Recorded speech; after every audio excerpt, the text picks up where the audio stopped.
never expected to bury my child. It's the most unnatural thing in the world, standing beside the polished mahogany casket of your son, watching as they lower it into the ground while you remain above. Richard was only 38.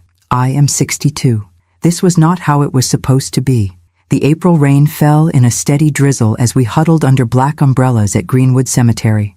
I stood alone, separated from the other mourners by an invisible barrier of grief that no one dared cross. Across from me stood Amanda, my daughter-in-law, her perfect makeup unmarred by tears, her black Chanel dress more appropriate for a cocktail party than a funeral. She'd been married to Richard for barely 3 years, yet somehow she'd become the center of this ghastly ceremony, while I, who had raised him alone after his father died, was relegated to the periphery. "Mrs. Thompson?" A man in a somber suit approached me as the last of the mourners began drifting toward their cars. "I'm Jeffrey Palmer from Palmer, Woodson & Hayes. I was Richard's attorney. The reading of the will is scheduled to take place at the house in an hour. Your presence is requested." "At the house? Today?" I couldn't keep the surprise from my voice. "Isn't that rather soon?" "Mrs. Conrad," he began, using Amanda's preferred surname before correcting himself. Mrs. Thompson Conrad was quite insistent that we proceed without delay. Of course she was. I had never understood what my brilliant, kind-hearted son saw in Amanda Conrad, with her social media obsession and naked ambition. She'd arrived in Richard's life like a perfectly calculated missile, a former model turned lifestyle entrepreneur whose Instagram following numbered in the millions. Within 6 months of meeting him at a charity gala, she'd moved into his penthouse. Within a year, they were married. I'd tried to be supportive. Richard seemed happy, and after losing his father to cancer 5 years earlier, he deserved whatever joy he could find. But there had always been something calculating in Amanda's eyes when she looked at my son, something that measured his worth in dollars rather than devotion. "I'll be there," I told the attorney, turning away to hide the fresh tears that threatened. Richard and Amanda's penthouse overlooking Central Park was filled with people by the time I arrived. Amanda's friends from the fashion world, Richard's business associates, a few distant relatives I barely recognized. The apartment itself, 21,000 square feet of architectural brilliance that Richard had purchased shortly before meeting Amanda, had been transformed under her influence from my son's warm, book-filled retreat to a sterile showcase worthy of an interior design magazine. The furniture was all sharp angles and uncomfortable minimalism, the walls adorned with abstract art that conveyed nothing but status. "Eleanor, darling." Amanda air-kissed my cheeks, her smile not reaching her eyes. "So glad you could make it. White wine?" "No, thank you," I replied, resisting the urge to wipe my face where her lips had barely grazed my skin. "Suit yourself," she shrugged, turning to greet a tall man in an Italian suit. "Julian, you came." I found a quiet corner, watching the room with growing discomfort. This didn't feel like a post-funeral gathering. It felt like a networking event. People were laughing, exchanging business cards, clinking glasses, as if celebrating rather than mourning. Had they forgotten why we were here? That my son, Amanda's husband, was dead, his body barely cold in the ground? Richard had died in what the police called a boating accident off the coast of Maine. He'd taken the yacht out alone, unusual for him, and somehow fallen overboard. His body had washed ashore 2 days later. The investigation was ongoing, but the authorities suspected he might have been drinking, though that made no sense to me. Richard rarely drank, and never when sailing. "Ladies and gentlemen," Jeffrey Palmer's voice cut through the chatter as he stood near the marble fireplace. "If I could have your attention, please. We're here to read the last will and testament of Richard Thomas Thompson." The room quieted, people finding seats or leaning against walls. Amanda positioned herself prominently in the center of the largest sofa, patting the cushion beside her for Julian to join her. I remained standing in my corner, suddenly afraid of what was to come. "As per Mr. Thompson's instructions, I'll keep this brief," Palmer began, opening a leather portfolio. "This is his most recent will, signed and notarized 4 months ago." 4 months? That was strange. Richard had always been meticulous about his affairs, updating his will yearly on his birthday. His last birthday had been 8 months ago. What had prompted this change? "To my wife, Amanda Conrad Thompson," Palmer read, "I leave our primary residence at 721 Fifth Avenue, including all furnishings and art contained therein." Amanda smiled, as if receiving exactly what she expected. I also leave to Amanda my controlling shares in Thompson Technologies, my yacht Eleanor's Dream, and our vacation properties in the Hamptons and Aspen. Murmurs rippled through the room. This was essentially everything. Richard had built Thompson Technologies from a small startup to a cybersecurity powerhouse worth billions. Those shares alone represented unfathomable wealth. To my mother, Eleanor Thompson, I straightened, bracing myself. Would it be the summer house in Cape Cod that we had shared so many memories in? The collection of first edition books we had hunted together at auctions around the world? The vintage car his father had loved? I leave the enclosed item, to be delivered immediately following the reading of this will. Palmer reached into his portfolio and withdrew a crumpled envelope, visibly worn as if it had been carried in a pocket for some time. "That's it?" Amanda's voice carried clearly across the suddenly silent room. "The old lady gets an envelope? Oh, Richard, you sly dog." She laughed, a tinkling sound like breaking glass. Others joined in. Her fashionable friends, several of Richard's newer business associates, even Julian, who had his hand casually resting on Amanda's knee in a way that seemed strangely intimate for a funeral day. Palmer approached me, discomfort evident in his expression as he handed me the envelope. "Mrs. Thompson, It's fine," I said automatically, the social conditioning of a lifetime forcing politeness through my shock. "Thank you."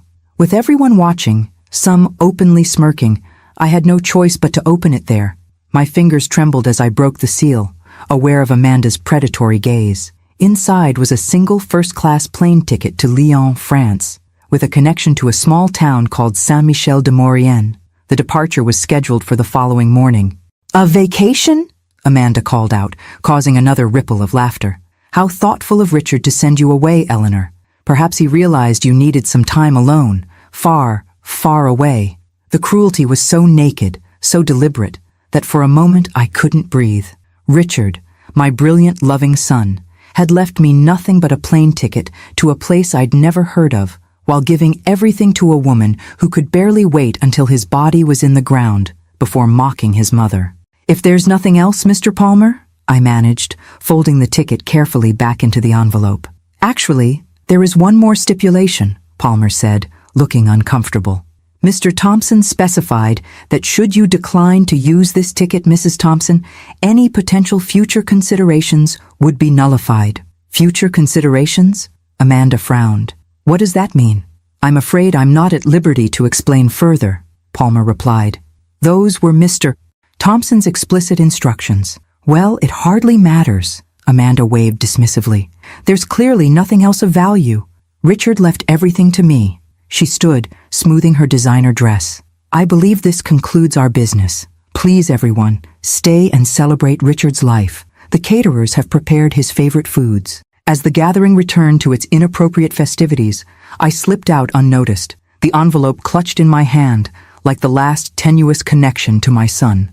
In the elevator down to the lobby, I finally allowed the tears to fall, silent sobs that shook my body as I leaned against the mirrored wall. "Why, Richard? Why would you do this to me? What possible reason could you have for sending me to France and giving everything to a woman who never truly loved you?" Back in my modest Upper West Side apartment, the same one I'd lived in since Richard was a child, I sat at my kitchen table staring at the plane ticket. Saint-Michel-de-Maurienne meant nothing to me. I'd been to France once, decades ago as a college student, but never to this place. Richard and I had never discussed it. He'd never shown any interest in that region. Yet he'd gone to the trouble of changing his will specifically to send me there, making it clear that I had to go or forfeit some mysterious future considerations. My sensible side said to ignore it, to contact another lawyer, to contest the will, to fight for what should rightfully have been mine. But something deeper, some instinct I couldn't name, told me to trust my son one last time. The next morning, I packed a single suitcase, called a car service, and headed to JFK Airport. Whatever Richard had planned, whatever awaited me in Saint-Michel-de-Maurienne, I would face it. I owed him that much. As the plane lifted off American soil, I gazed out at the receding coastline, feeling as if I were leaving behind not just my home, but the shattered remnants of the life I had known. Ahead lay only questions, an envelope's mystery, and a tiny French village I'd never heard of until yesterday. "I'm coming, Richard. I whispered to the clouds. Whatever you want me to know, I'm coming to find it. The journey to Saint-Michel-de-Maurienne was long and disorienting. After landing in Lyon, I navigated the French railway system with my rusty college French, eventually boarding a regional train that wound its way into the Alps. Outside the window, the landscape transformed from rolling countryside to dramatic mountains that seemed to touch the sky itself. Tiny villages clung to hillsides, church spires and ancient stone buildings standing sentinel over valleys that grew narrower as we climbed higher. What was I doing here? The question repeated itself with each passing mile. What could possibly await me in this remote corner of France that would explain Richard's bizarre final bequest? By the time the train pulled into the small station at Saint-Michel, my body ached with exhaustion and grief. The platform was nearly empty in the late afternoon light. A few locals, a family with hiking gear, and me, a 62-year-old American widow clutching a crumpled envelope and dragging a suitcase that suddenly seemed far too heavy. As the other passengers dispersed, I stood uncertainly, wondering what I was supposed to do next. Richard's ticket had brought me here, but there were no further instructions, no clue about where to go or whom to meet. Then I saw him, an elderly man in a crisp black suit and driver's cap, holding a sign with my name written in elegant script, Madam Eleanor Thompson. Relief washed over me as I approached him. I'm Eleanor Thompson. The driver, his face weathered by time but his blue eyes remarkably bright, studied me for a long moment. Then, in accented English, he said 5 words that stopped my heart. Pierre has been waiting forever. Pierre. The name hit me like a physical blow, sending me staggering back a step. The driver reached out to steady me, concern crossing his features. Madame, are you unwell? Pierre? I whispered, scarcely able to form the word. Pierre Beaumont? The driver nodded, his expression softening. Oui, Monsieur Beaumont. He sends his apologies for not meeting you himself, but he thought perhaps it would be too much after your long journey and recent loss. Pierre Beaumont was alive. Pierre Beaumont was here. Pierre Beaumont. The name I had buried so deeply in my heart that I had never spoken it aloud in 40 years. The man I had loved with the fierce passion of youth. The man I had believed dead after that terrible night in Paris. The man who, if my suspicions were suddenly, horrifyingly correct, was Richard's true father. How? I managed, my throat constricting around the word. How did Richard find him? The driver's eyes widened slightly.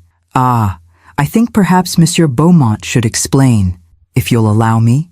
He gestured toward a sleek black Mercedes parked nearby. Numbly, I followed him, allowing him to take my suitcase and open the car door.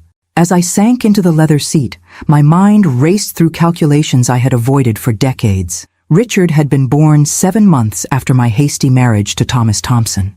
Everyone had assumed he was premature, a common enough occurrence. Only I knew the truth, that he had been conceived in a tiny Paris apartment with blue shutters and a view of the Seine, with a French architecture student who had promised me the world. The driver, who introduced himself simply as Marcel, seemed to sense my need for silence as we left the small town behind, winding up a mountain road bordered by pine forests and breathtaking vistas. Under different circumstances, I might have been captivated by the beauty surrounding us. Now, I barely saw it through the fog of memory and fear.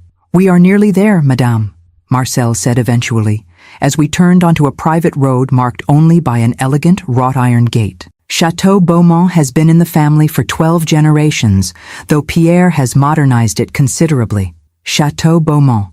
The name stirred something in my memory. A midnight conversation, limbs entangled in cheap cotton sheets. Pierre's voice passionate as he described the ancestral home he would someday restore to its former glory. I had laughed then, charmed by what I thought was youthful fantasy. Apparently, it had not been fantasy at all.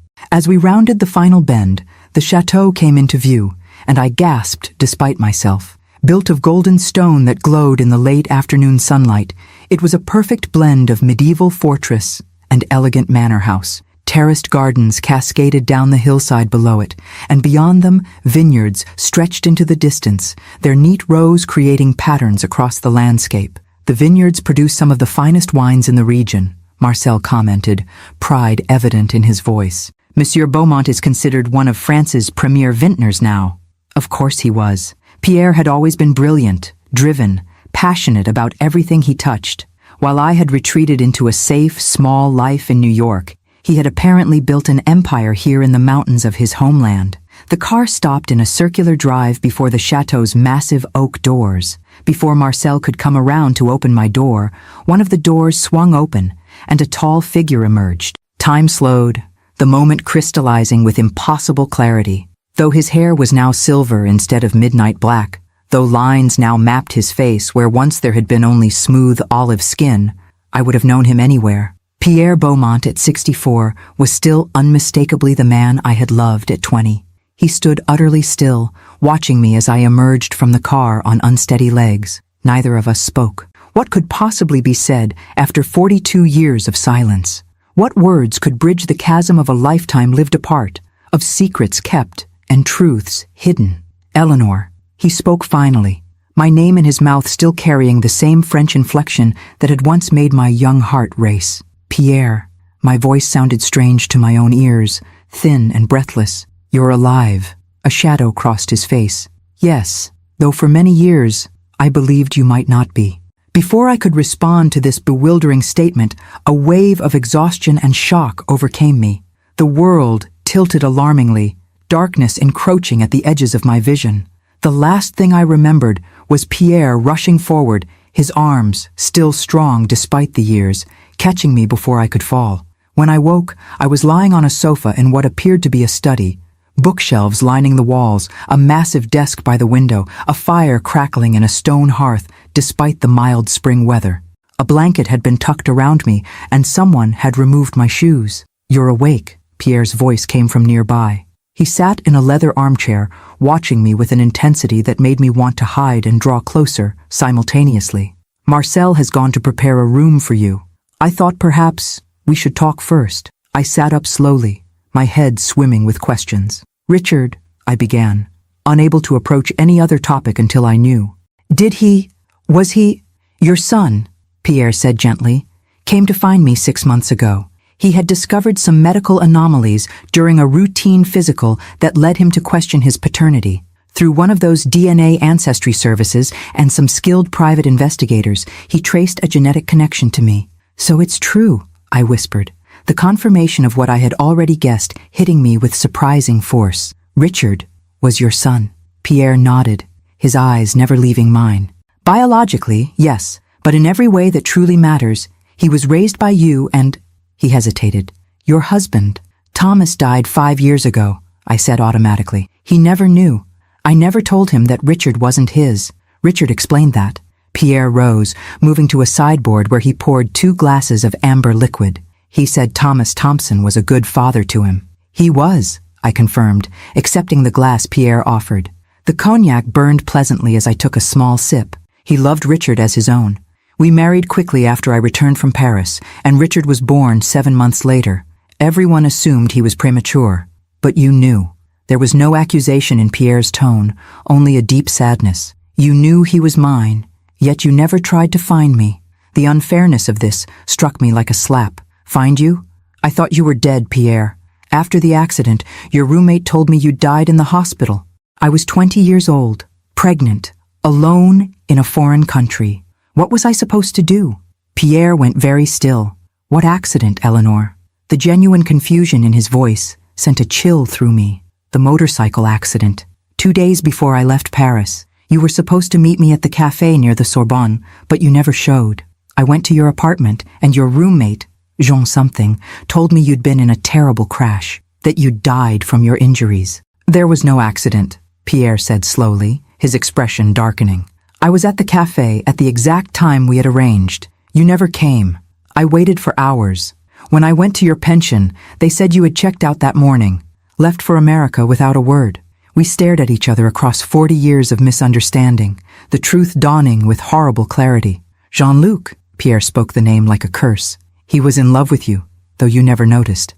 When I went to Marseille to visit my dying grandmother that weekend, he must have... He shook his head, as if still unable to believe such betrayal possible. He told you I was dead? And told you I had abandoned you, I finished, the pieces falling into place. But why would he?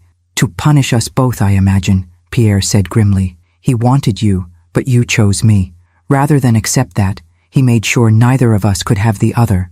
The enormity of it was almost too much to comprehend. A jealous young man's lie had altered the course of 3 lives, mine, Pierre's, and most tragically Richard's, who had grown up never knowing his true father. All these years, I whispered, tears filling my eyes. All these years lost because of a lie. Pierre moved to sit beside me on the sofa, close but not touching. When Richard found me, I didn't believe him at first. It seemed impossible, but then he showed me your picture, and it was like seeing a ghost. You looked so much like the Eleanor I remembered, just elegantly matured. He smiled faintly. And Richard, he had my mother's eyes, my father's chin. Once I saw him, I knew he was telling the truth. Why didn't he tell me he'd found you? I asked, the hurt fresh amid so many other emotions. Why keep it secret? Pierre's expression grew troubled. He wanted to, initially, but then he discovered something that changed his plans, something about his wife. Amanda, I said, the name tasting bitter on my tongue. Yes, he hired investigators to confirm his parentage, but they uncovered something else entirely. Evidence that Amanda was having an affair with his business partner, Julian.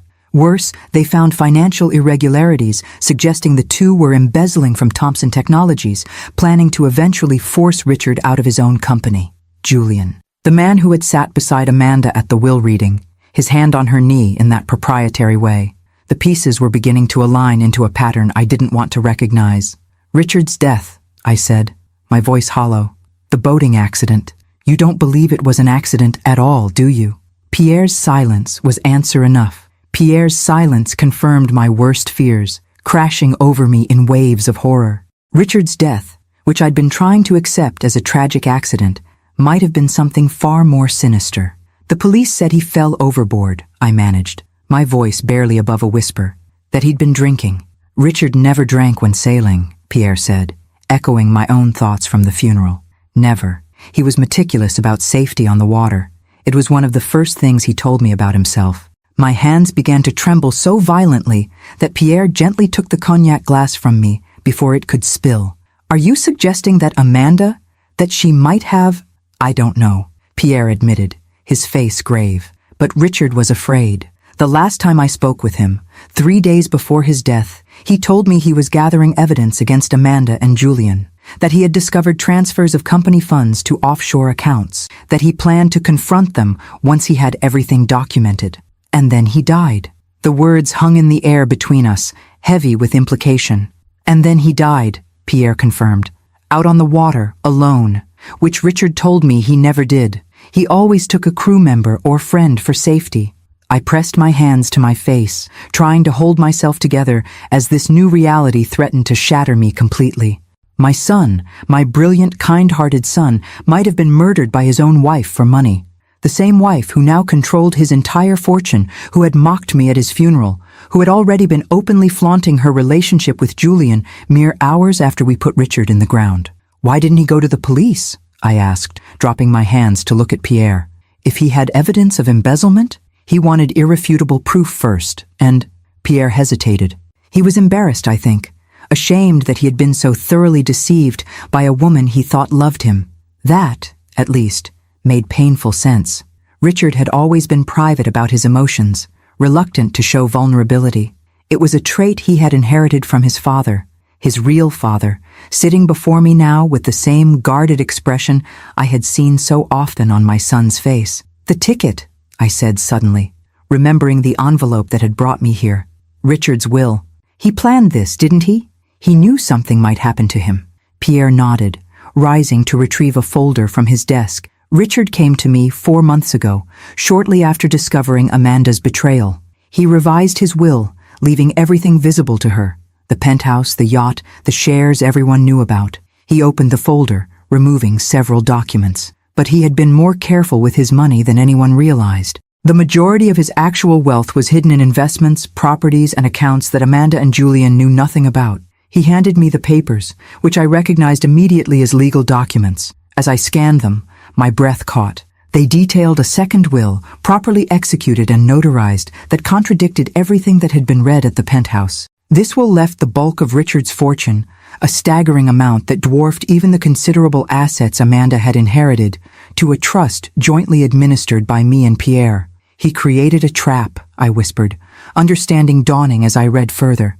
He let them think they had everything while actually securing his true legacy beyond their reach, Pierre finished. Richard was brilliant, Eleanor. He knew that if Amanda suspected there was more, she would never stop searching for it. So he created a spectacle. The public will reading, your apparent disinheritance, the mysterious ticket that everyone witnessed you receive.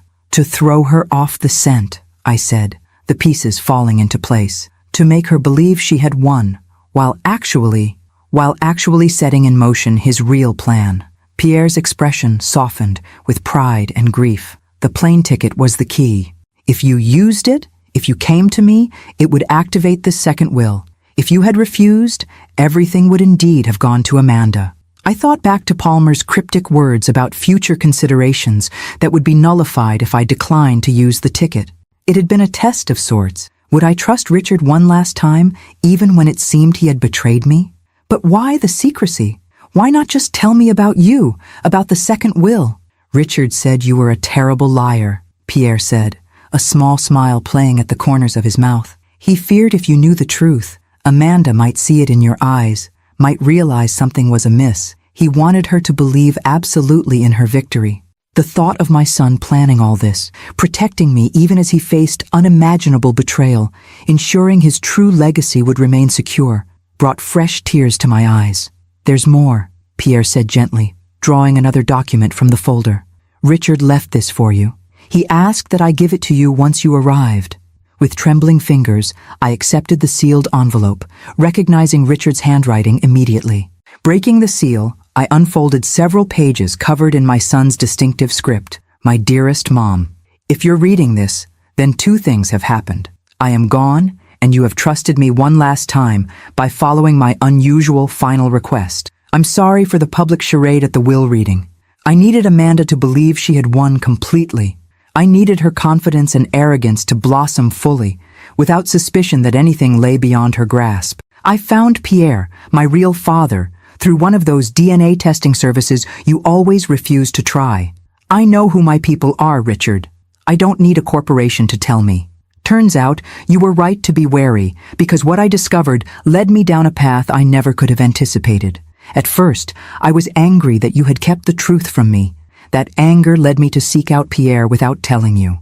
But when I found him, when I saw in his face the same features I see in the mirror each day, that anger dissolved into understanding. He told me about Paris, about your whirlwind romance, about the cruel deception that separated you. Neither of you was to blame.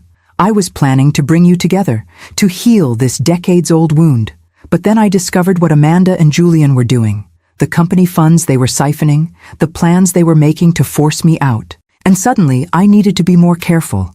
I needed to protect what I had built, not just for myself, but for you, for Pierre, for the legacy that should have been ours all along. If I die before I can resolve this situation legally, then you must assume the worst. Trust no one except Pierre and Marcel. They know what to do next. The evidence against Amanda and Julian is stored in the blue lacquer box you gave me for my 16th birthday. I've hidden it where only you would think to look. Remember our treasure hunts when I was small? The place where X always marked the spot. I love you, Mom. I'm sorry for any pain this causes you. But know that in finding Pierre, I found a piece of myself I never knew was missing. I hope that in time, you might find the same healing I did. All my love, Richard. I lowered the letter, my vision blurred with tears. He knew, I whispered. He knew something might happen to him. Pierre reached out, hesitantly, and took my hand in his. His skin was warm, the touch achingly familiar, despite the decades between our last contact and now. Richard was trying to protect everyone he loved, he said softly. He spoke of you with such admiration, Eleanor, such love. He wanted us to have a chance to know each other again, not to rekindle what was lost, necessarily, but to heal the wounds caused by that long-ago lie. I looked at our joined hands, then up at Pierre's face. In his features, I could see shadows of Richard, the shape of his eyes, the angle of his jaw, the way his brow furrowed in concentration. My son had found his father, had known him for only 6 brief months, and had still managed to forge a bond strong enough to entrust him with this elaborate plan. The blue lacquer box, I said, wiping my tears with my free hand. I know exactly where he would have hidden it. Where? Pierre asked. X marks the spot, I replied, a faint smile forming despite my grief. The garden bench at the Cape Cod house, under the X-shaped trellis where I taught him to identify constellations. It was our special place, our spot where all treasure hunts ended when he was a child. Pierre's expression sharpened. We need to get to that box before Amanda does. If it contains the evidence Richard gathered against her, she already has the Cape house, I realized with a sinking feeling. It was part of what she inherited. She could find it at any time if she starts going through Richard's things. Then we must move quickly, Pierre said, rising and pulling me gently to my feet. Marcel can have the jet ready within the hour. The jet? I repeated, momentarily disoriented. Richard's other jet, Pierre explained with a small smile. The one Amanda doesn't know about, one of many assets he kept hidden from her. Including, I might add, a significant ownership stake in this vineyard, which now belongs to you and me. The revelation struck me anew. The depth of Richard's planning, the extent of his true wealth, the careful way he had arranged for justice even from beyond the grave. We're going back to America? I asked, still trying to process everything. We're going to get that evidence, Pierre confirmed, his expression hardening with determination. And then, Eleanor, we are going to make sure that the people responsible for our son's death face the consequences of their actions. Our son. The words sent a shiver through me. Grief and recognition, and something like possibility, all tangled together. Whatever came next, I would not face it alone. The same cruel lie that had separated us decades ago had inadvertently brought us back together through the actions of the son neither of us had properly known. As we stepped out of the study, the last rays of sunset illuminated the chateau in golden light, casting our shadows long across the ancient stone floor. Ahead lay uncertainty, danger perhaps, and the painful task of pursuing justice for Richard. But in that moment, with Pierre's hand still holding mine, I felt something I had not expected to find in this remote corner of France. Purpose, and perhaps, someday, peace. The Beaumont private jet was nothing like any aircraft I'd ever flown in before, all buttery leather and gleaming wood with just 8 luxurious seats and a small but elegant sleeping cabin at the rear. As we settled in for takeoff, I found myself marveling at this strange new reality where my son had secretly owned such extravagances, where Pierre Beaumont had become one of France's wealthiest vintners, and where I, plain Eleanor Thompson, high school English teacher turned widow, was suddenly thrust into a world of private jets and international intrigue. The flight to Boston will take about 7 hours, Pierre explained, as Marcel, now revealed as not just a driver, but Pierre's trusted right-hand man for over 30 years, prepared for departure. We should arrive early morning, local time. And then? I asked, still struggling to grasp our hastily assembled plan. Then we drive to Cape Cod as quickly as possible. Pierre's expression was grim. Hopefully, Amanda is still in New York, too busy enjoying her newfound wealth to visit the summer house yet. I nodded, my thoughts racing ahead. The box is hidden in a compartment beneath the garden bench. Richard and I built it together when he was 12, a secret place for his treasures. No one else knows about it. Let's hope it stays that way for a few more hours, Pierre murmured as the jet began to taxi. As we ascended into the darkening sky, I found myself studying Pierre's profile, noting the changes time had wrought on the young man I had once loved so passionately. The years had been kind to him, silver threading through his once black hair, lines etched at the corners of his eyes and mouth that spoke of laughter as much as age. He was still handsome in that distinctly French way that had captivated me as a 20-year-old American abroad. "You're staring," he observed without turning, a hint of amusement in his voice. "I'm sorry," I said, embarrassed to be caught. "It's just surreal, all of it." Now he did turn, his dark eyes meeting mine. Indeed, if someone had told me yesterday that I would be flying to America with Eleanor Mackenzie, Thompson, I corrected automatically. Of course. A shadow passed over his face. Thompson, Richard's father, the man who raised him. The awkwardness of that reality settled between us. Thomas had been a good man, a kind husband, a loving father to Richard. He had known from the beginning that the child wasn't biologically his, but had never once thrown that fact in my face, even during our worst arguments. He had simply loved Richard as his own, proud of every accomplishment, supportive through every struggle. Thomas was a high school science teacher, I said, feeling a sudden need to acknowledge the man who had been my partner for over 30 years. He loved Richard completely. Never once made him feel anything less than wholly wanted, wholly loved. Pierre nodded, his expression softening. Richard spoke highly of him, said he was patient, encouraging, that he never pushed too hard but always believed Richard could achieve whatever he set his mind to. That was Thomas, I agreed, my throat tight with unexpected emotion. He was a good man. And you? Pierre asked quietly. Were you happy with him, Eleanor? The question caught me off guard with its directness. We had a good marriage, comfortable, kind. We were partners, friends. I hesitated, then decided that after 40 years I owed him honesty. We were not what you and I were to each other, but few people ever experience that kind of passion. And passion doesn't always build a stable life. No, Pierre agreed, a hint of sadness in his smile. It does not. Though I would have tried, had I known you were carrying my child. The weight of what might have been hung between us. A life together, raising Richard as a family, perhaps other children. A different path entirely from the ones we had walked separately. And you? I asked, turning the question back to him. Did you ever marry? No. Pierre looked out at the darkening clouds below us. There were relationships, of course, some lasting several years, but marriage, it never felt right. He paused, then added so quietly I almost didn't hear, they were never you. Before I could respond to this startling admission, Marcel appeared from the cockpit. We have a secure call from Mr. Palmer, he announced, handing Pierre a satellite phone. He says it's urgent. Pierre took the phone, switching to speakerphone so I could hear. Jeffrey, we're on a secure line. Eleanor is with me. Thank God. Palmer's voice came through clearly despite the distance. You need to accelerate your plans. Amanda and Julian were at the office today, attempting to access Richard's private server.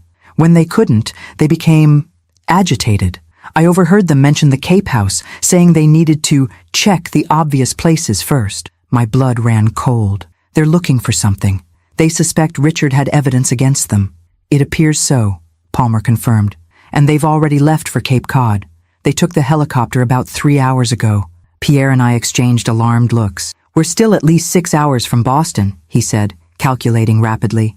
Plus another 2 hours to the Cape, even driving at top speed. They'll beat us there, I realized, despair washing through me. They'll find the box. Maybe not, Pierre said, his mind clearly racing. Jeffrey, can you send someone to the house? Create a delay of some kind?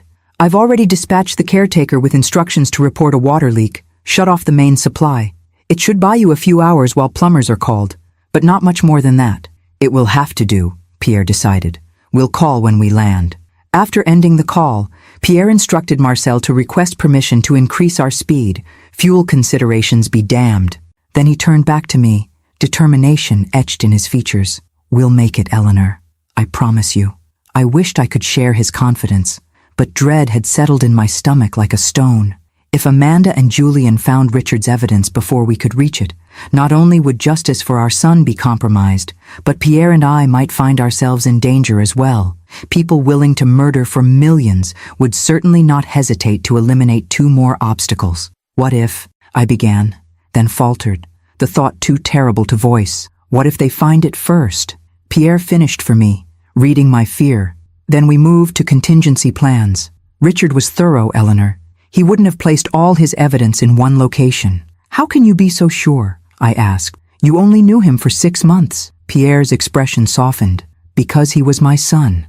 And apparently, he inherited my tendency to prepare for all possibilities. He reached across the aisle separating our seats and took my hand.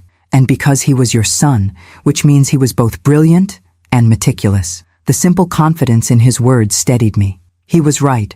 Richard had never been careless. Even as a child, if he had gone to the trouble of creating a second secret will, of bringing Pierre and me together, of arranging this elaborate posthumous plan, then he would have safeguarded the evidence in multiple ways. I wish I'd known, I said suddenly, the regret overwhelming me, about you being alive, about Richard finding you. I wish I could have seen you together, even once. Pierre's fingers tightened around mine. He recorded our first meeting, he said quietly. Set up his phone on the table between us, said he wanted to document the moment. I have it saved. When this is over, When Richard has justice, I'll show you.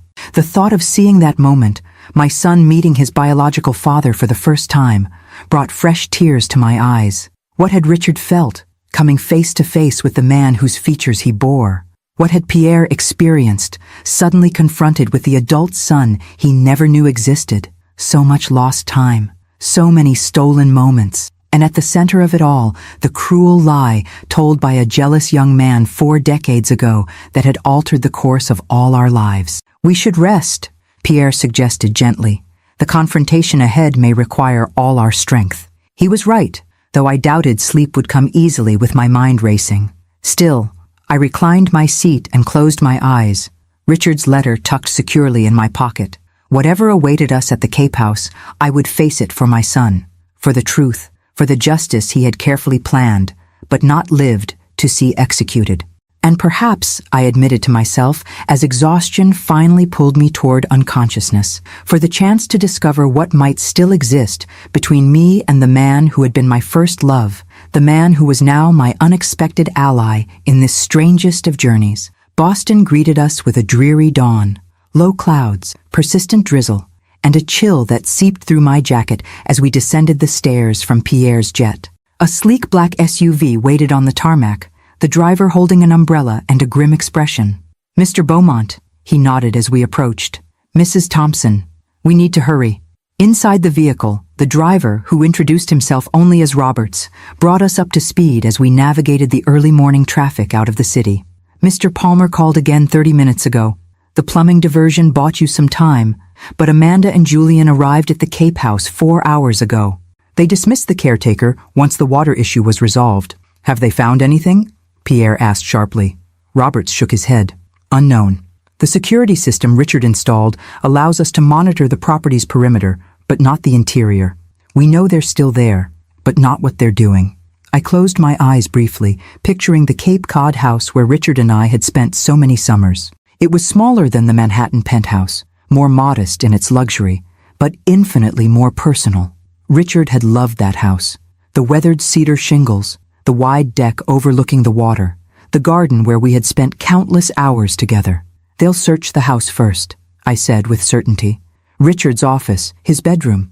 They won't think to check the garden until they've exhausted the obvious places." "Then we may still have time," Pierre observed, checking his watch. "How much longer until we arrive?" "About 90 minutes in this traffic," Roberts replied, maneuvering skillfully through the congested highway. "Less, if it clears." Pierre nodded, then turned to me.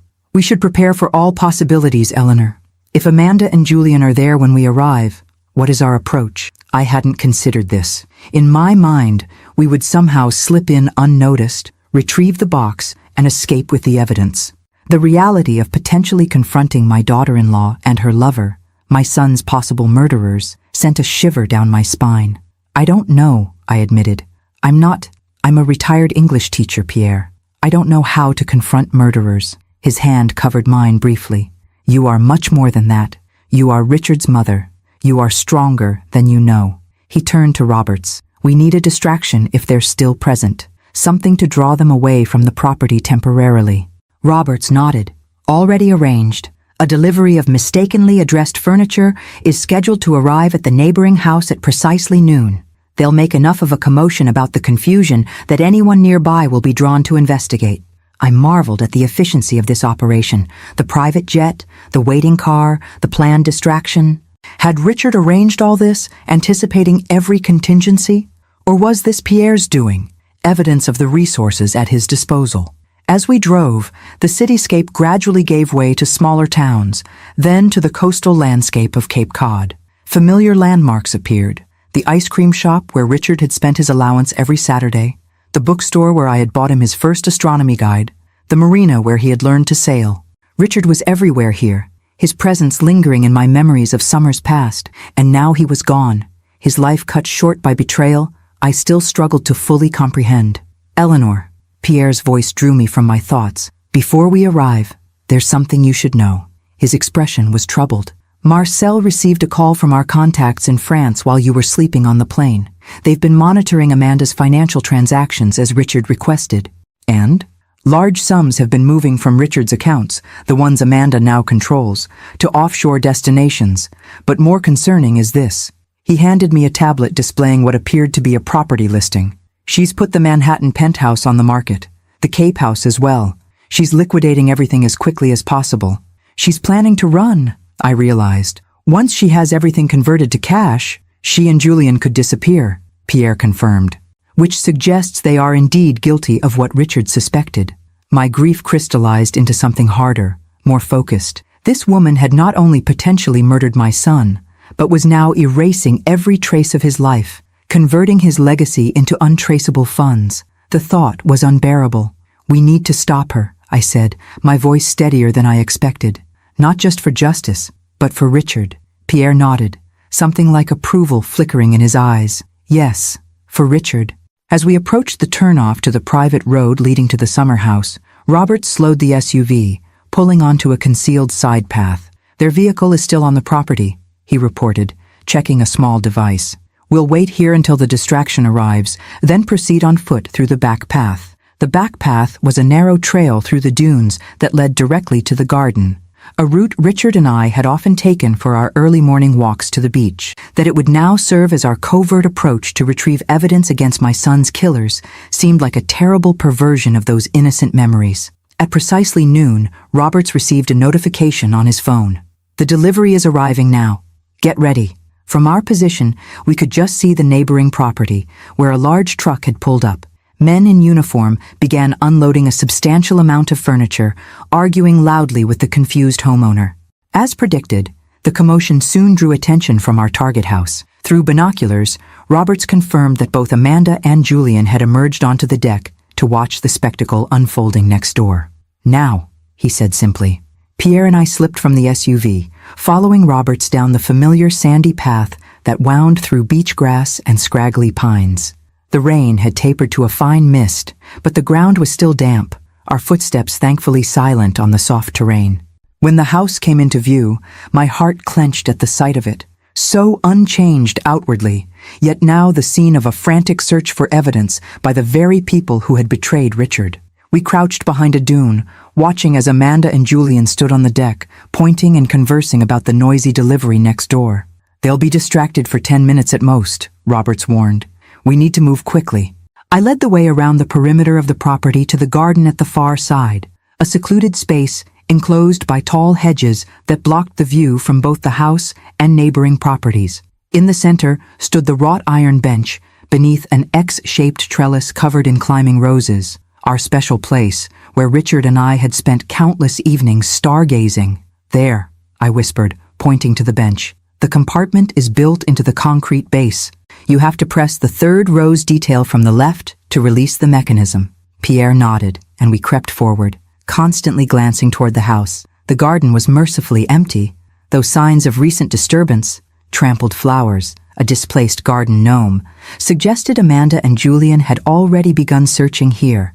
Kneeling beside the bench, I located the decorative iron rose on the base, an embellishment that looked purely ornamental but was actually an intricate latch. I pressed it firmly, hearing the satisfying click as the hidden compartment released. A small drawer slid outward from the concrete, revealing the blue lacquer box, exactly where Richard had promised it would be. You found it, Pierre breathed, relief evident in his voice. They haven't discovered the hiding place, I confirmed, carefully lifting the box. It was heavier than I remembered, about the size of a thick novel, its surface still pristine, despite years in the concealed compartment. We need to go, Roberts urged, his attention fixed on the house. They're coming back inside. Clutching the box to my chest, I rose to my feet, only to freeze at the unmistakable sound of the garden gate latch opening behind us. Well, Amanda's cold voice sliced through the misty air. Look who decided to join us after all. I turned slowly, the blue lacquer box still clutched against my chest. Amanda stood at the garden gate, Julian just behind her. The designer funeral outfit was gone, replaced by casual luxury. Cashmere sweater, tailored jeans, boots that probably cost more than my monthly pension.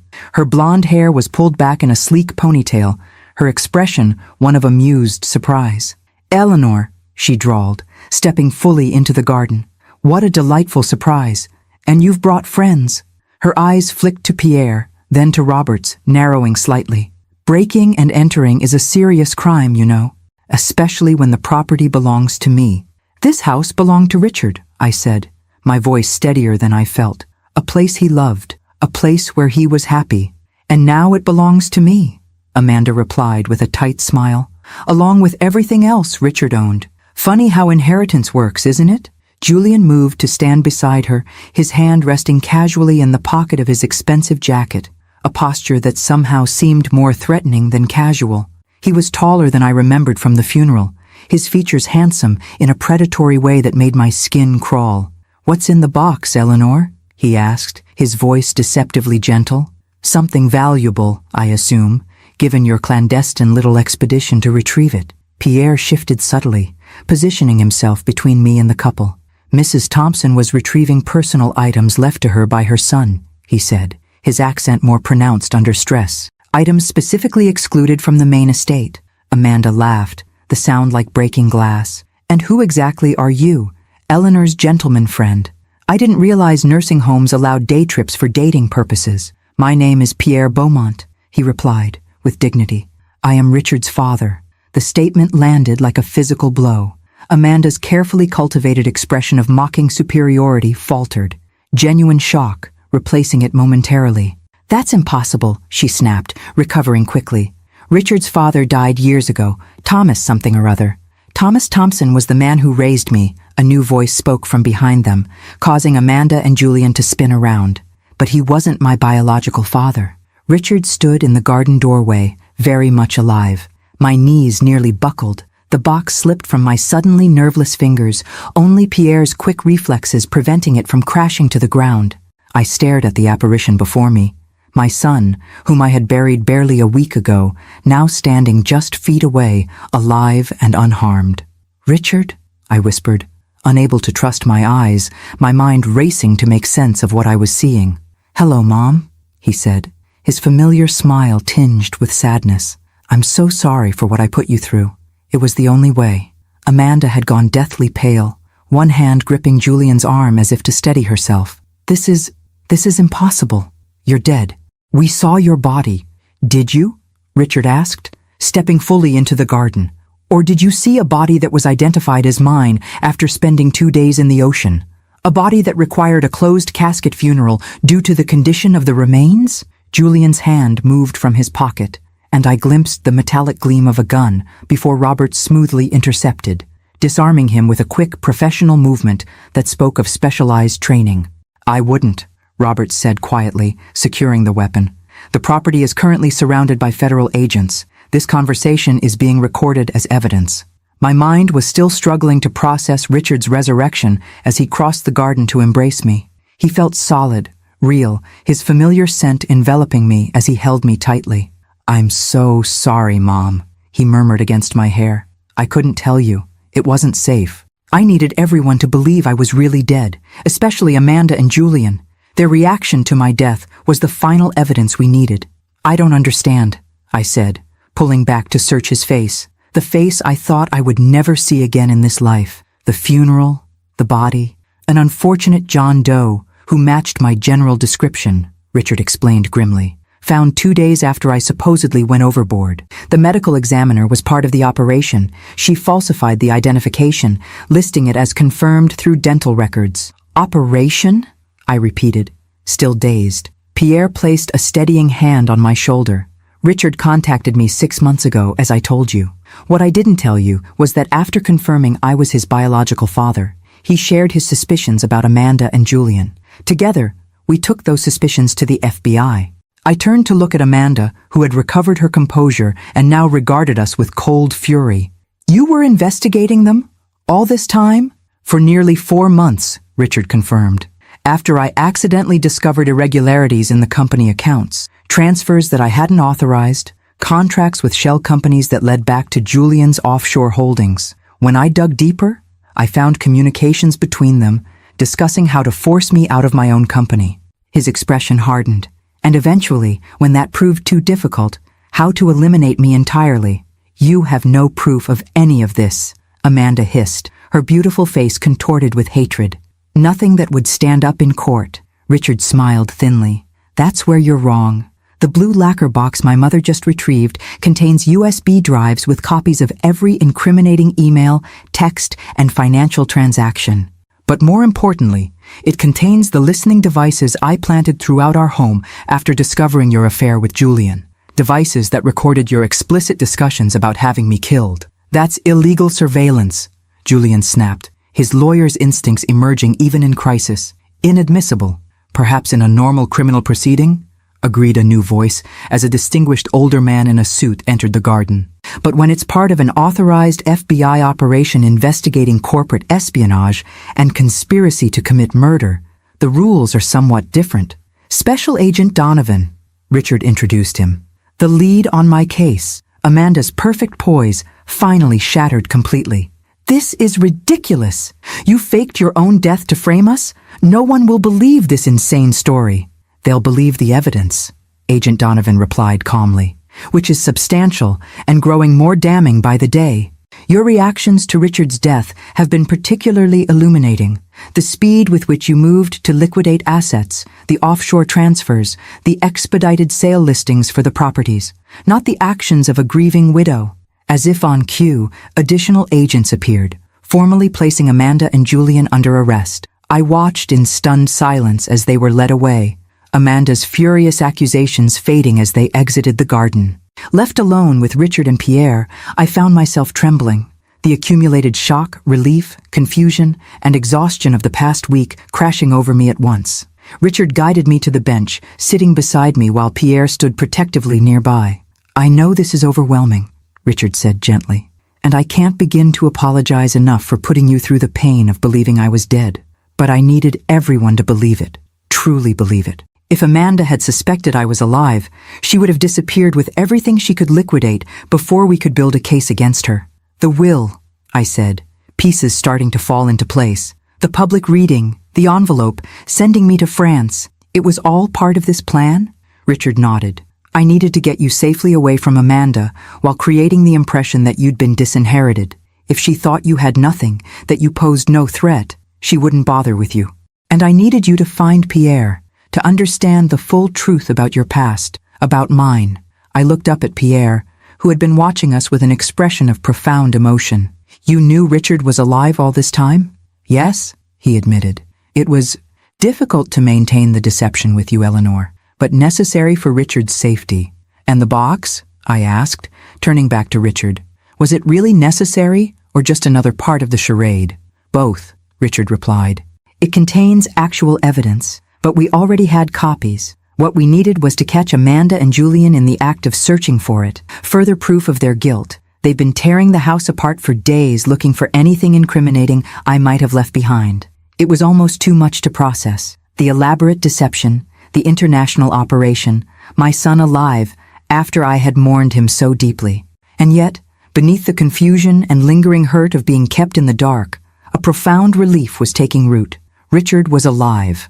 Nothing else mattered as much as that miraculous fact. I have so many questions, I said, reaching up to touch his face, reassuring myself of his solidity.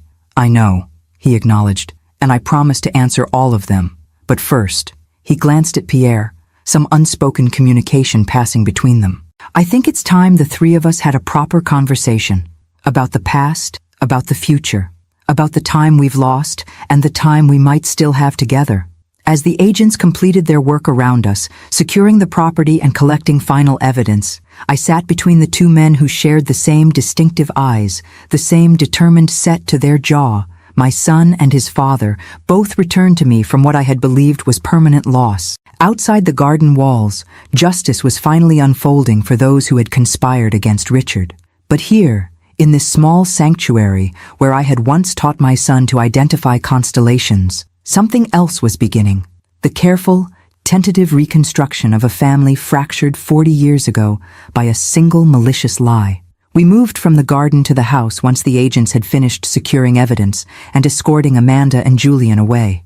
The Cape House, a place filled with so many memories, felt different now, transformed by recent events into something both familiar and strange. Richard led us to the sunroom overlooking the water, where the three of us sat in awkward silence for several moments, the weight of our shared history and separate pasts hanging between us. "I don't know where to begin," I finally said, looking from Richard to Pierre and back again. "I buried you. I mourned you. And all this time—" "I know, Mom." Richard reached for my hand. "Asking you to endure that grief was the hardest part of this whole operation. If there had been any other way—" "Was there?" I interrupted, needing to understand. "Was there truly no other option?" Richard exchanged glances with Pierre before answering. "We considered alternatives for weeks, but Amanda and Julian were careful. They used encrypted communications, offshore accounts, cutouts for their most damning conversations. We needed something dramatic to force them into the open, to make them believe they'd succeeded so they would become careless. And my supposed death was the only lever powerful enough," he continued. "Once they believed I was gone, they started moving quickly to secure assets, liquidate properties, transfer funds, all actions that created a paper trail we could follow." Pierre leaned forward, his expression earnest. "Eleanor, Richard fought against this plan initially. He was deeply concerned about the pain it would cause you.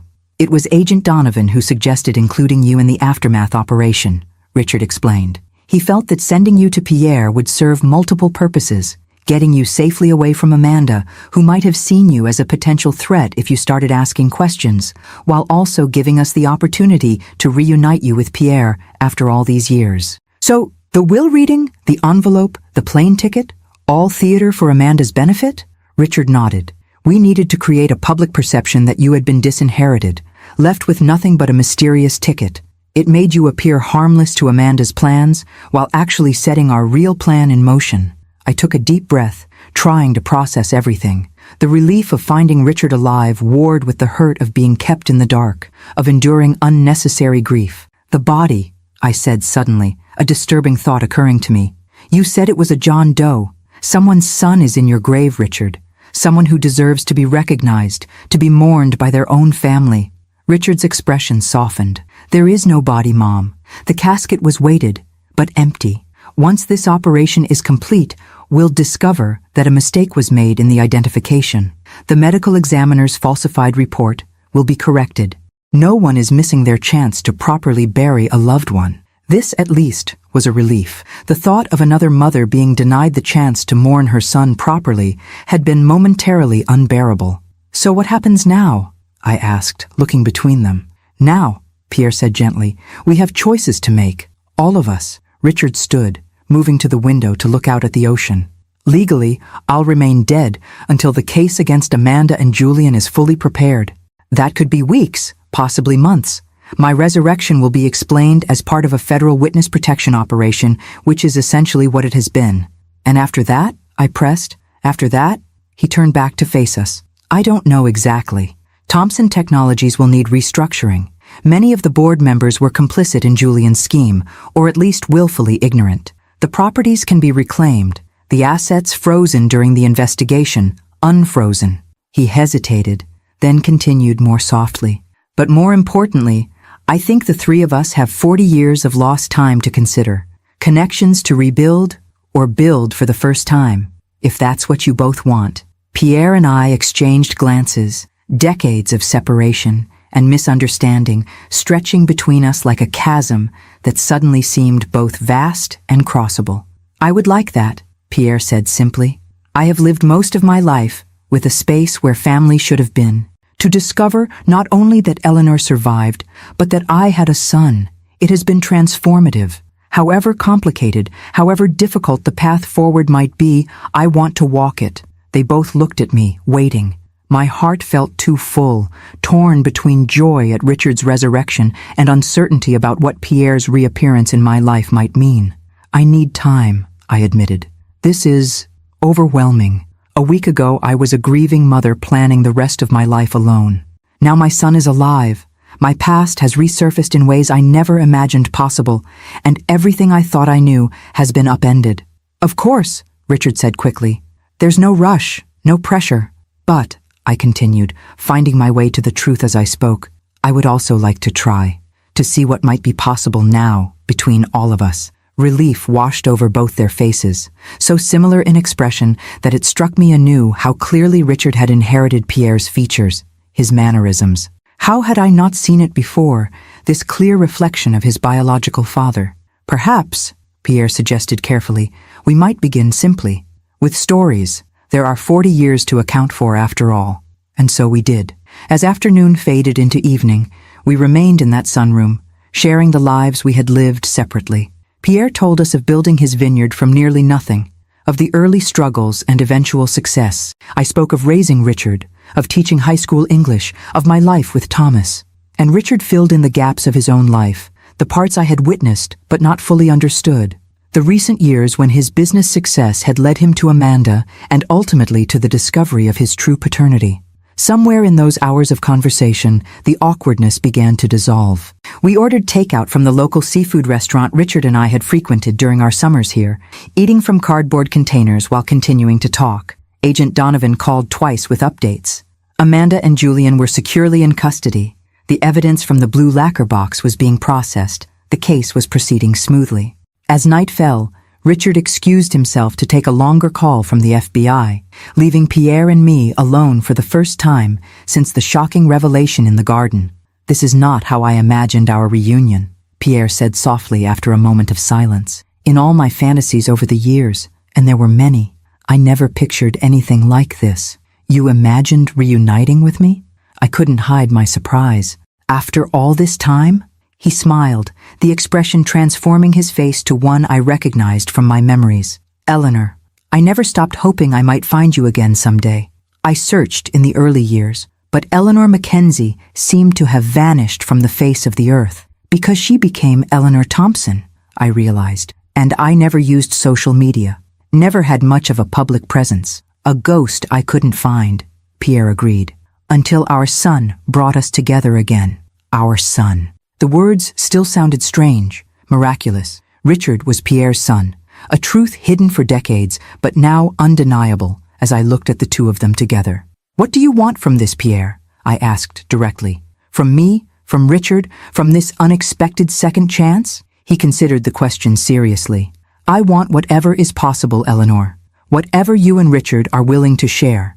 I have no expectations, no demands, only gratitude for this opportunity, however it unfolds." His humility touched me.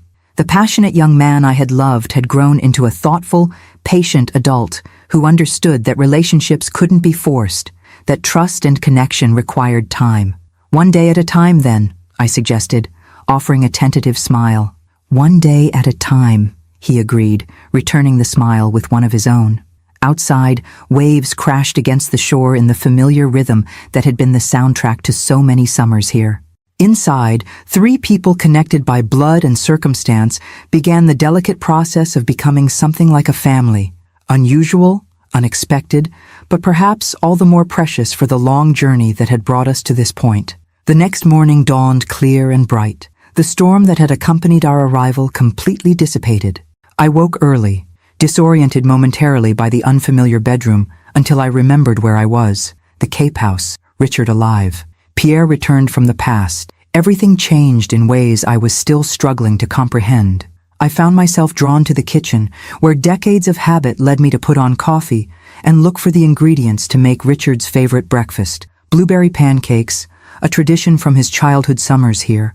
The simple, familiar task grounded me amid the swirling uncertainty of everything else. "Some things never change." Richard's voice came from the doorway, startling me. "First morning at the Cape House, Mom makes pancakes." I turned to find my son, alive, whole, smiling, leaning against the doorframe.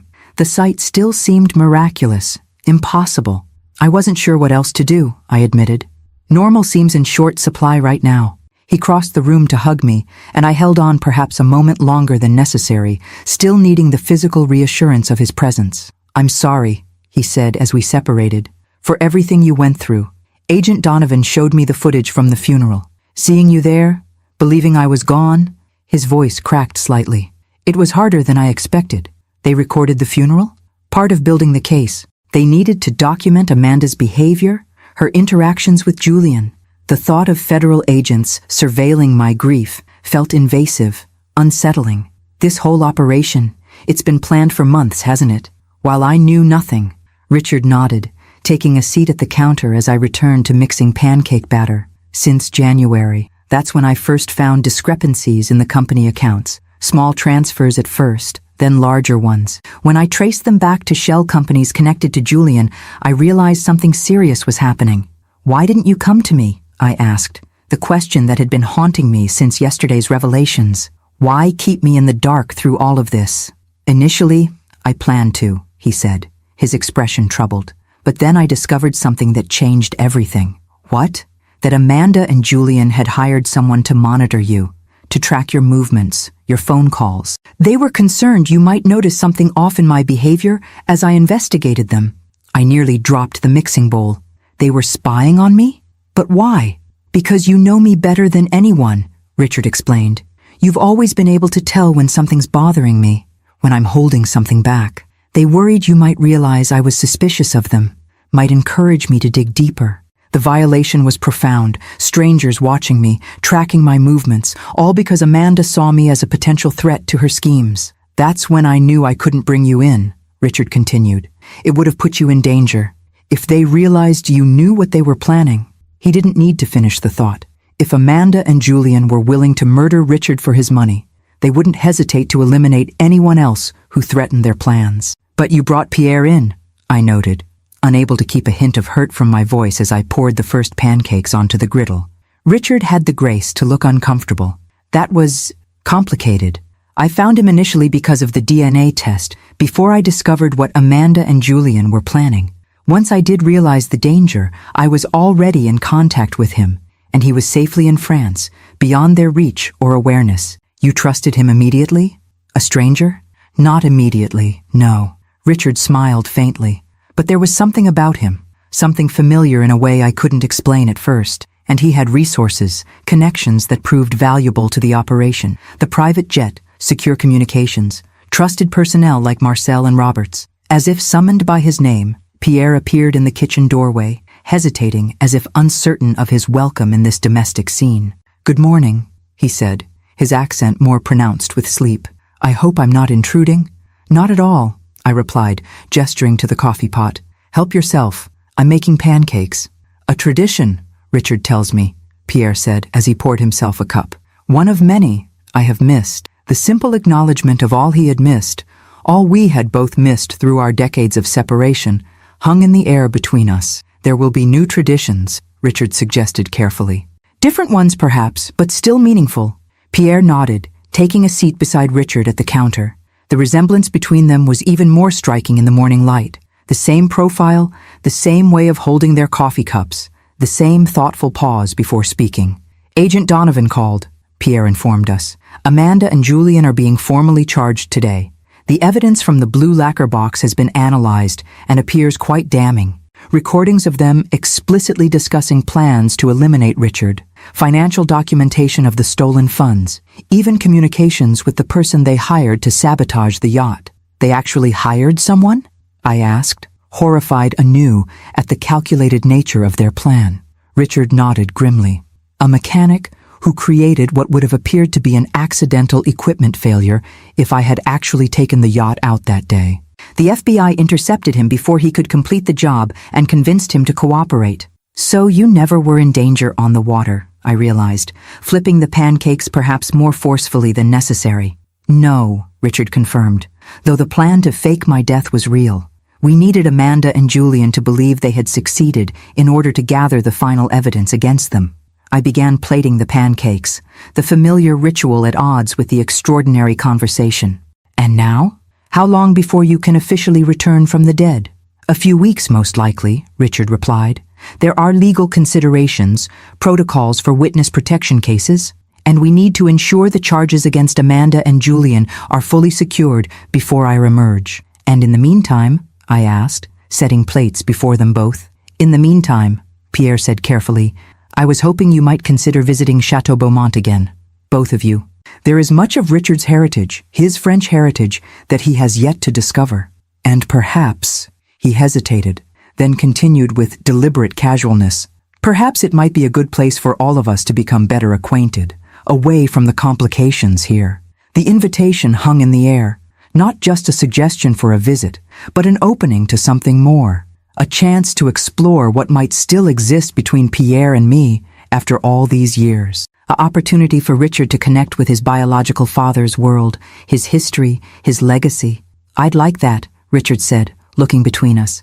Once the immediate legal matters are settled, the vineyard was extraordinary. I'd like to see more of it, understand more about that part of my history. They both looked at me, waiting. I busied myself with the remaining pancake batter, buying time to consider. The thought of returning to France, of spending extended time with Pierre at his chateau, brought a complex mixture of feelings: anticipation, anxiety, a flutter of something that felt dangerously like hope. "I'll think about it," I said finally, not ready to commit but unwilling to refuse outright. "There's still so much to process here first." Pierre nodded, accepting my hesitation without pressing. "Of course, there is no rush, Eleanor. Only an open invitation, whenever you might wish to accept it." As we ate breakfast together, this strange new family unit formed from decades-old secrets and recent revelations, I found myself studying both men surreptitiously. My son, whom I had raised and loved for 38 years, his father, whom I had loved briefly but intensely in my youth. The connections between them were unmistakable now that I knew to look for them, genetic echoes that had always been there, unrecognized until now.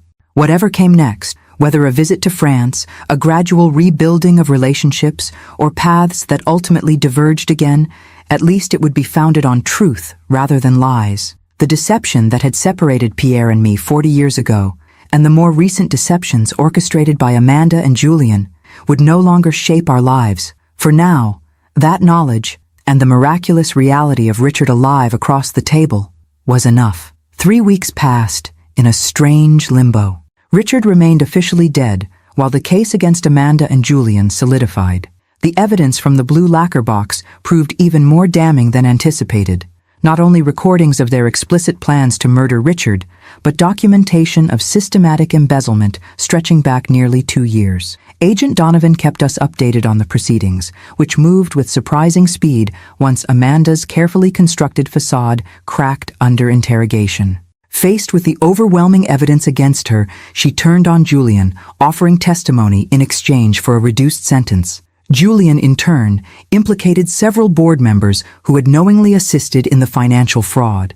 The scandal expanded daily, making headlines in financial papers and eventually mainstream news. Through it all, the three of us remained at the Cape House, sheltered from the media storm by federal agents who maintained a security perimeter around the property.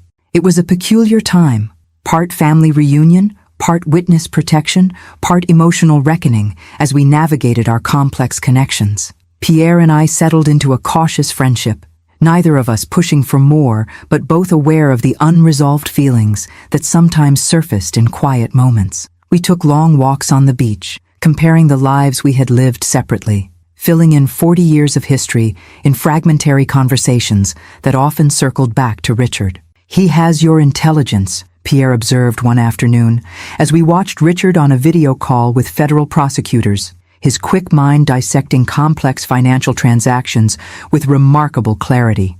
"And your moral compass. He could have simply divorced Amanda when he discovered her affair, walked away with his fortune intact. Instead, he risked everything to ensure justice was served. He has your determination," I countered.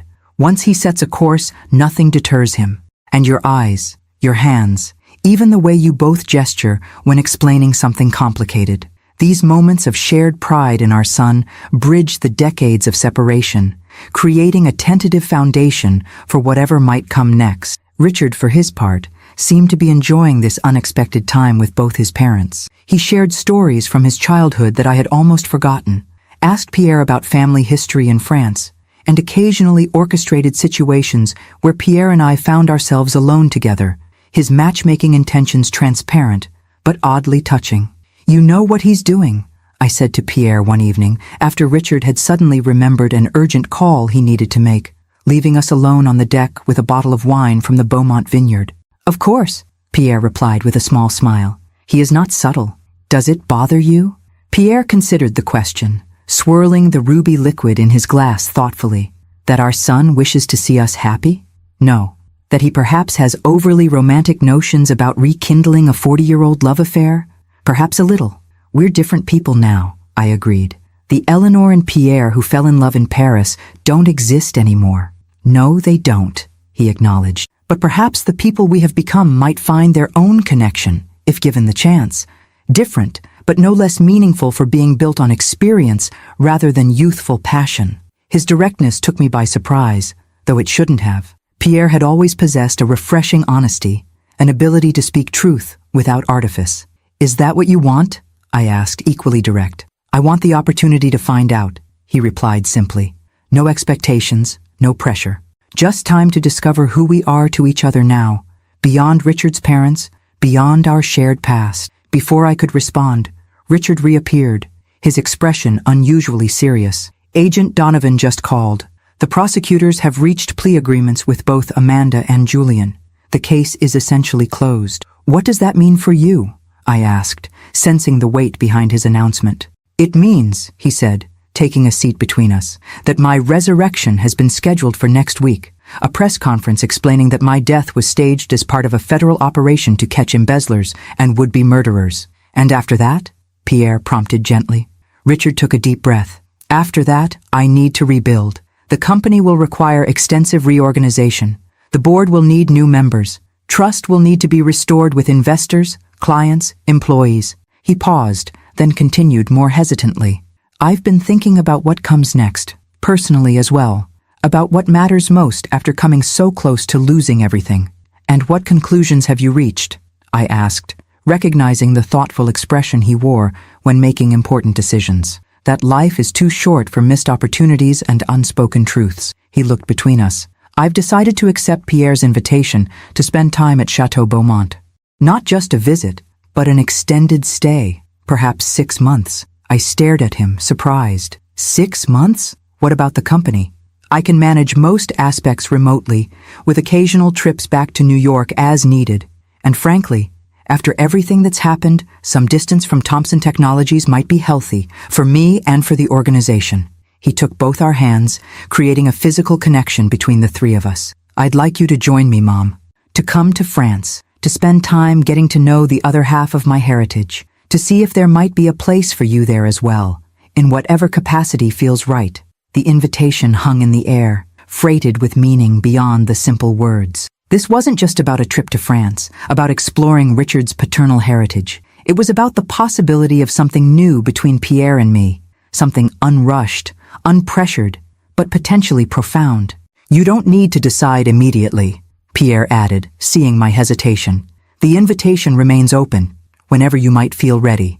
Later that night, alone in my room, I found myself drawn to the window overlooking the moonlit beach, where Richard and I had spent so many summer evenings. The familiar landscape seemed different now, transformed by recent revelations and resurrections. Everything had changed. Richard was not just my son, but Pierre's as well. He carried a heritage I had denied him knowledge of for 38 years, a connection to a culture and family history that was rightfully his to claim.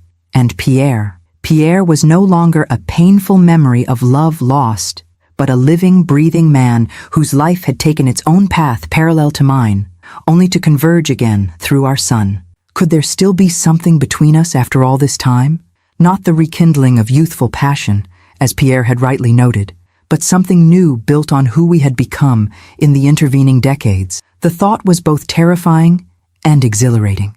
As I watched the waves crashing against the shore, I realized that whatever choice I made would irrevocably alter the course of my life. Staying in New York meant returning to the familiar, the comfortable. Going to France meant stepping into the unknown, taking a risk on possibilities that might come to nothing, or might lead to something I hadn't even allowed myself to imagine. The envelope that had started this journey, the plane ticket to Saint-Michel that had seemed like such a cruel joke at the funeral, now represented a choice rather than a command.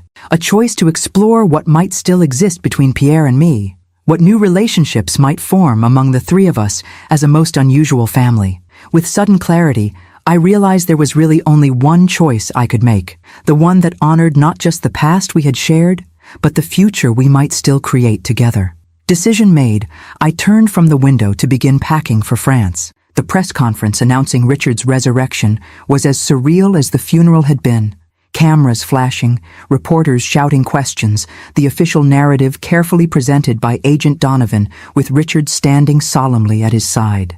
I watched from a secured room, Pierre beside me, as my son explained to the world that his death had been temporarily falsified as part of an elaborate operation to catch those who had conspired against him.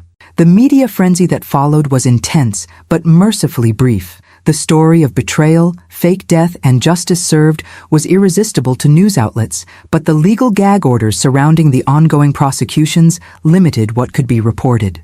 Within days, newer scandals had pushed us from the headlines, allowing a tentative return to something resembling normal life. For Richard, normal now meant extensive meetings with the Thomson Technologies Board, reassuring key clients and restructuring the company leadership. For me, it meant finalizing arrangements for an extended absence, sublet my apartment, notify friends, forward my mail. For Pierre, it meant returning briefly to France to prepare for our arrival, to inform his staff and business partners that he would be hosting his son and his son's mother for an extended visit. "Are you sure about this?" Richard asked the night before our departure, finding me on the deck of the Cape House where I sat watching the sunset one last time. 6 months is a long commitment. "I'm sure," I replied, surprising myself with how true it felt. I spent 40 years wondering what happened to Pierre. I spent a week believing I had lost you forever. A few months exploring what might still be possible for us, all of us, feels like a gift rather than a sacrifice. He settled into the chair beside me, his expression thoughtful. "And if nothing comes of it? If you and Pierre decide there's no future there? Then I'll have had the opportunity to know for certain, rather than always wondering what might have been," I said simply. "And I'll have spent time with my son in a beautiful place, learning about half of his heritage that I never allowed him to explore."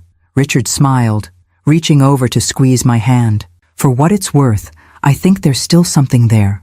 Between you and Pierre, I see it when you look at each other, even if neither of you is ready to admit it yet." "We'll see," I said non-committally, though his words triggered a flutter of something hopeful in my chest. "We have time now, time we never thought we'd have." The journey to France was considerably more comfortable than my first frantic trip after the funeral.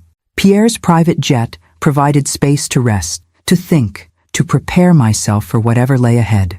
Richard spent much of the flight working on his laptop, reorganizing Thomson Technologies remotely, while I alternated between reading and gazing out at the endless blue sky, marveling at the strange path that had led me here.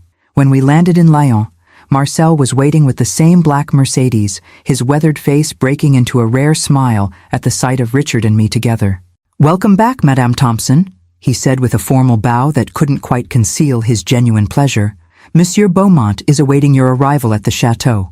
The drive through the French countryside was different this time, the landscape no longer obscured by grief and shock, the beauty of the Alps fully visible in the clear autumn light. Richard pointed out landmarks he had noticed during his previous visit, his excitement building as we approached Saint-Michel-de-Maurienne.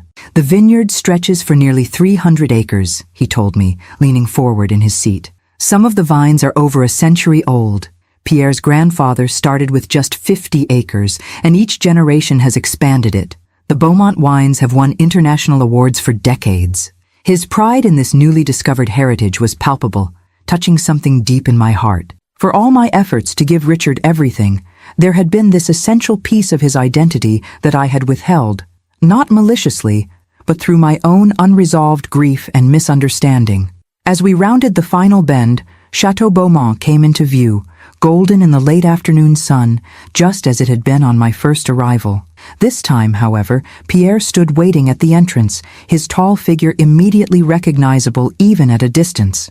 The car had barely stopped before Richard was out, striding forward to embrace his father with an ease that spoke of the connection they had already formed during their brief time together. I followed more slowly, taking in the tableau they created, so clearly related, so comfortable together despite the decades of separation.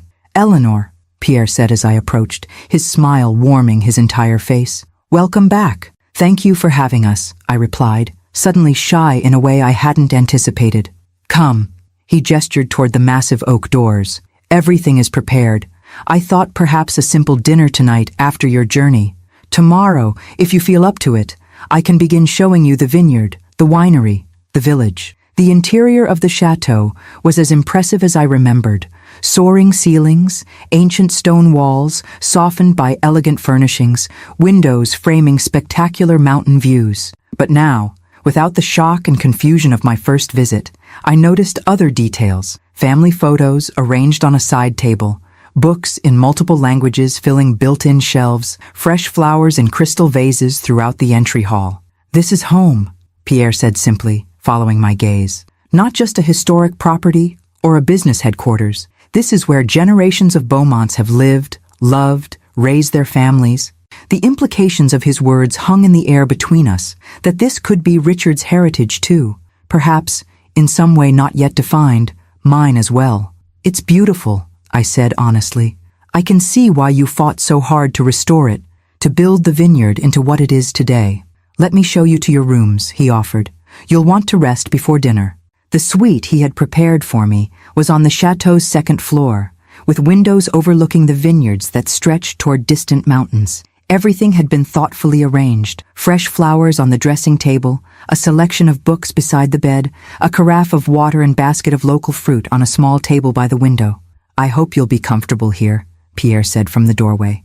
"If you need anything at all, you have only to ask." "It's perfect," I assured him, moving to the window to take in the spectacular view. "More than perfect." He hesitated, then added softly, "I'm glad you came, Eleanor.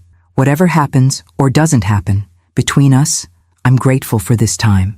Before I could respond, he was gone, leaving me to settle into this new space, this new chapter of my life that had begun with a crumpled envelope and a plane ticket I never expected to use. Later, as the three of us gathered for dinner in a cozy room that felt more like a family dining area than the formal spaces I had anticipated, I watched Richard and Pierre discussing vineyard operations, vintage variations, the challenges and rewards of winemaking, their shared passion, their similar mannerisms, the easy rapport they had established in such a short time.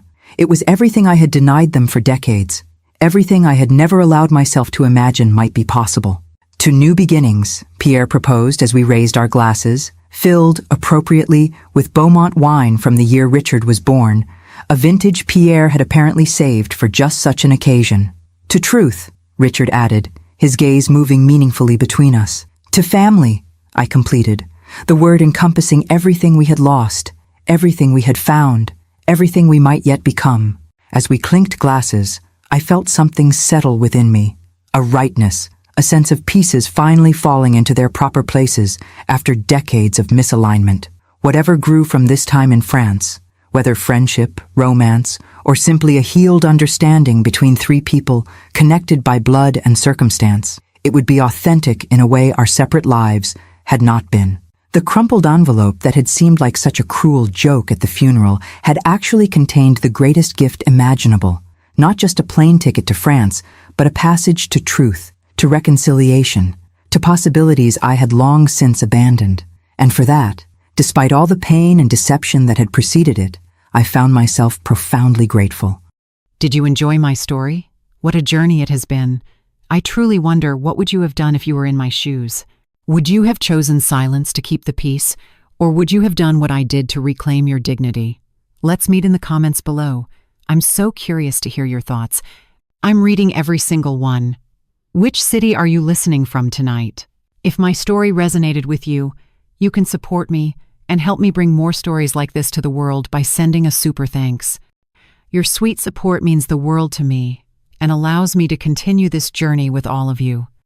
On the screen now, you can see 2 new life stories that I highly recommend you watch next. There are so many more on my channel, each with its own lessons and triumphs. Don't forget to subscribe and click the notification bell so you never miss a new chapter. Thank you for being here with me. Until the next story, with love and respect.